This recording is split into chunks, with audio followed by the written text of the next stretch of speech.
Hi everyone, this is Zeffy from I'm Zeffy and I Love to Scrap, and I'd like to show you a second part of my craft area. This is going to be in response to Jeanette's challenge to show her our small scrapbooking spaces.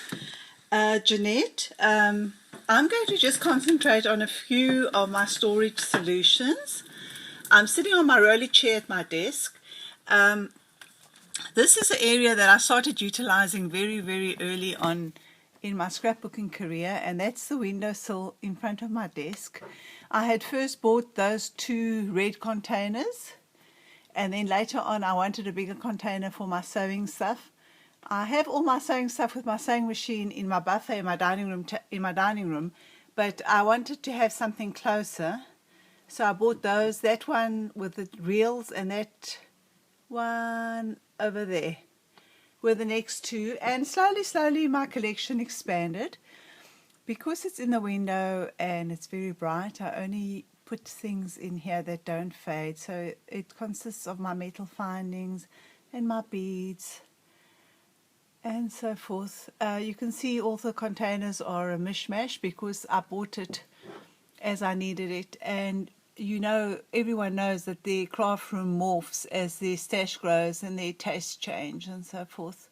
You can see I've got those storage shelves from IKEA that one puts in your glass cabinets, or you know, you can put a double layer of dishes or cups and stuff over there.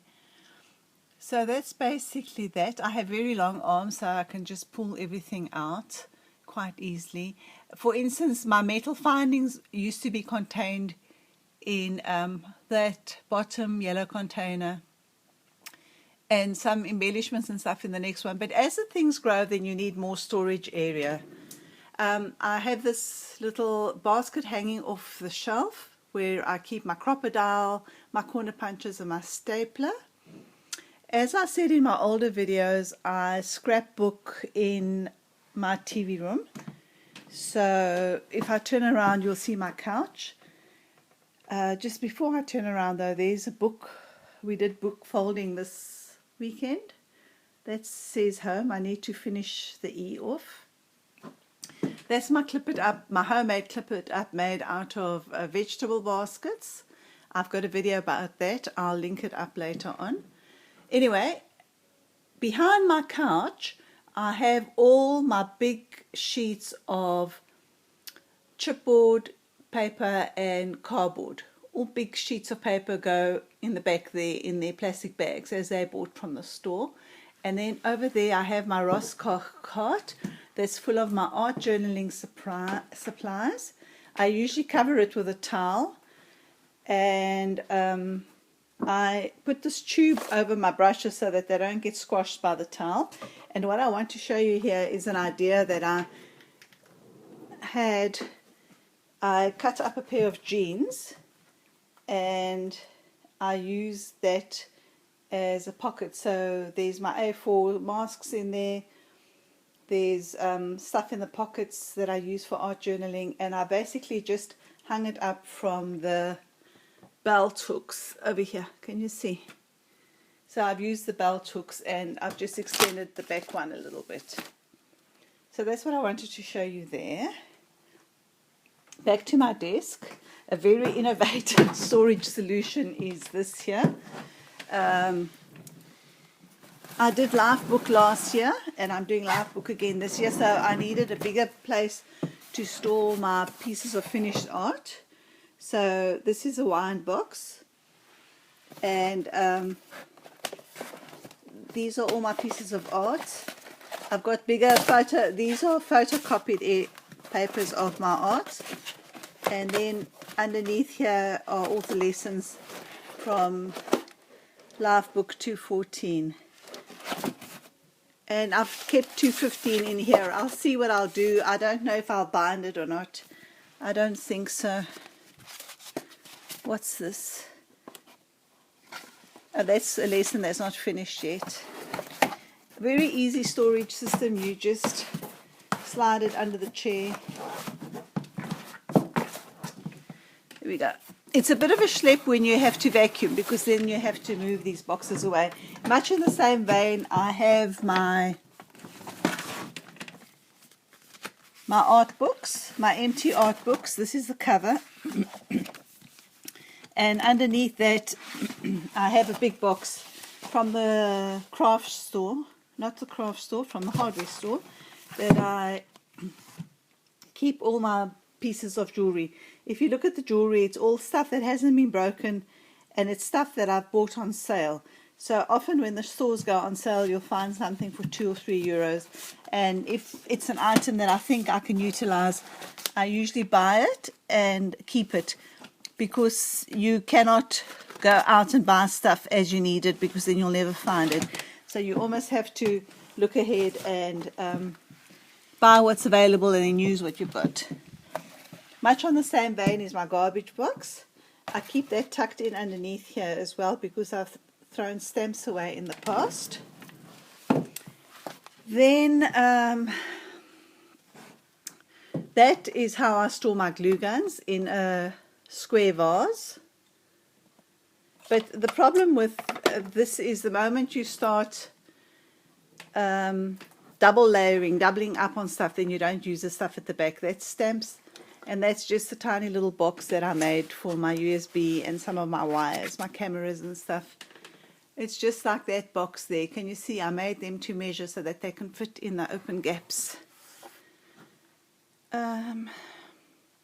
That I saw, Jeanette, you had put that up on your wall. I don't have a wall for that. So that's just balancing over there. And then yesterday I bought this little chest of drawers. I don't really have a space for it, but what I did was I used it to corral all the little containers that were lying on my desk. This was on my desk, that was on my desk. All of these extra papers were in another tiny container on my desk as well. So what I've done is I have put it in here, and this will be like my first go-to place when I'm creating this, and then this 3-tiered goodie from IKEA. That's a little cake stand, and I know it looks terrible, but I have my odds and sods. For instance, that's still a little packet of flowers from Natasha. I write her name at the back so I know it's from her. I've kept them here because they're so neutral, they'll be used in a project very easily. This is my go-to place when I'm working. Usually when I'm going to do a new project, I go through my stash and I draw things and put them here. And then I just use things easily. This is still some bling from my classes, and I like this little container, so I've put it in here. Even though there's a possibility that it might chip this, I need to be very careful. At the bottom here I've got pieces, look, that's a piece of gauze, a piece of denim. I've got my new bling I've just bought. This is still from my granddaughter's christening little album, so that's a little container of her stuff. I was playing around making roses. So that's how it is. This is something I found in the keys the other day. These must be 30 years old. They were on my daughter's christening candle. So I pulled them out thinking I might use them. Those little leaves are stuff from my Christmas journal. I'm a gatherer. I love to work like this. I'm sure it will drive some of the OCD girls crazy, but this is the way I roll. The last thing I want to show you is this. Sorry, that's a wire of my light that's in the way. So in here, I bought this for €11 in Greece. I saw someone in London, she bought it for £1 at the pound store. And in here, I just have my watercolor cookies. I've got my wood veneers. I've got my alcohol pens, my journaling pens, and at the bottom in here are odds and sods for ATCs. So I just open that and use it for my ATCs. Then in front of me I have my tools. I've got a little box of projects I want to work on very soon. my glues and my mediums over there, as well as my precious bling, my less precious bling, and my very precious blings. Different categories of stuff. Anyway, I just want to tell you that I really, really love watching all of your craft room videos. I don't often comment, but if you like, you can give me a thumbs up for this video.